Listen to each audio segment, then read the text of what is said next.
bir odam o'zini bilimsiz his qilishi, men buni har kuni his qilaman. Kitob o'qiganimda Navoiyni Hayratul Abror haqida, Hayratul Abrorni qancha o'qidim. Bor jaholat ichidaligimni his qilaman har doim. Va buni hech qachon bekitmayman. Boshqa bir suhbatlarda, konferenslarda, olimlar bilan uchrashuvlarda har doim his qilaman johilligimni. Bu juda tabiiy hol deb bilaman va o'sha yerda u mendan ustun bo'lgan bilimda, tajribada u insonlardan o'rganishga harakat qilaman va buni seva qilaman. Bundan bir uyat, bir tortinish, bir yerga urilish, bir narsa his qilmayman ya'ni. Bilmaganini so'rab o'rganasiz ya'ni. Olim bo'lish uchun.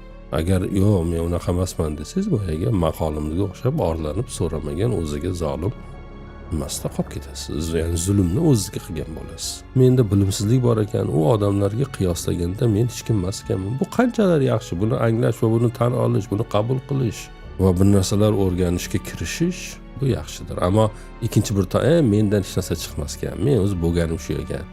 Desangiz eng katta xatoni o'sha yerda qilgan bo'lasiz. Bu normal holat. Men aytayapman, har kuni jaholatimni qancha his qilaman. Ammo bu meni baxtsiz qilib bo'lishga emas, bu meni harakatlanishimga sabab bo'ladi.